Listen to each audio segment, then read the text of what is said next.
So may tanong tayo dito sa isang tropa natin. Sabi niya, ano daw ba ang magandang alternative food for ball python? Sa totoo lang, hindi ako nagsasuggest ng ibang pagkain ng ball python. Rodents lang, daga, hamster, gerbils, ganun lang.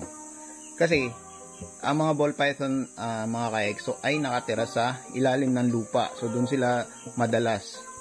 Lalabas lang sila ng gabi para mag-hunt. Siyempre, yung mga let's say mga sisiw, mga birds, ganun, hindi naman, ano naman yan eh, hindi naman mga nocturnal yan. So ang talagang nakakain lang nila doon, mga rodents, mga daga, ganyan.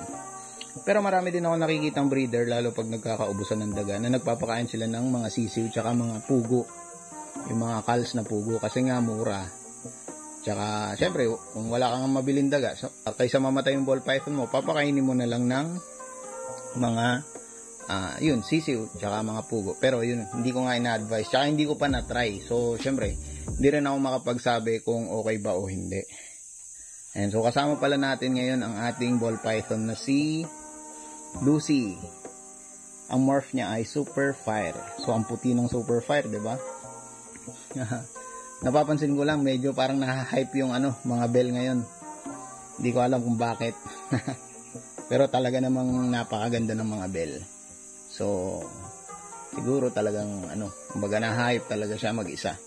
Hindi na kailangan ng mga kumbaga influencer para mag-hype talagang kumbaga maganda talaga siya. So, ayun.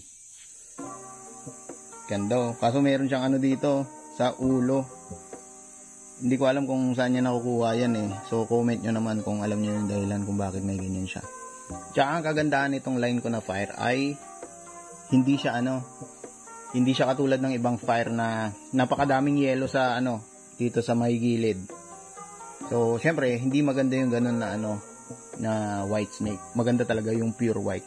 Mapapansin niyo lang may konting yelo lang siya, ayun Baka tuklaw niya ako eh.